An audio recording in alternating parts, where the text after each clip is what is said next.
आखिर वही हुआ जिसका मुझे डर था। कल से मेरे दिल में खदशात और वहम पैदा हो रहे थे कि आखिर अली अमीन गंडापुरी डी चौक से लोगों को छोड़कर क्यों गए केपी हाउस।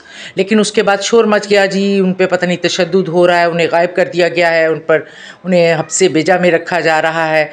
तो खैर मैं खामोश हो गई, लेकिन मेरा दिल नहीं मान रहा था कि ये सब कुछ ऐसा ही है जैसा हमें बताया जा रहा है। और आज अचानक वो आ गए और आकर अब वो तकरीर कर रहे हैं, पार्लियामेंट में अपने हाउस में तकरीर कर रहे हैं बड़े जोश के साथ, और इस हुकूमत को बुरा भला कह रहे हैं।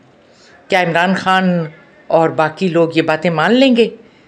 हरगिज़ नहीं, इसलिए कि उन्होंने गलत किया है। जो भी किया है अपनी वजारत बचाने के लिए या किसी और काम के लिए हमें नहीं पता, लेकिन उन्होंने जो भी किया है वो गलत किया है। और वो जिस तरह निहत्ते अवाम को, जो शेलिंग जिन पर हो रही थी, जिन पर टीयर गैस फेंकी जा रही थी, जिन पर तशद्दुद हो रहा था, उनको छोड़कर वो केपी हाउस में चले गए और वहाँ से अब मज़े से निकल कर आ गए। नहीं, लास्ट टाइम इन्होंने ऐसा किया था कि ये वहाँ जलसे में नहीं पहुँचे थे। चलें, पहली बार की गलती तो माफ़ की जा सकती है कि चलो भी अनजाने में हो गया, लेकिन बार बार तो ऐसा नहीं हो सकता।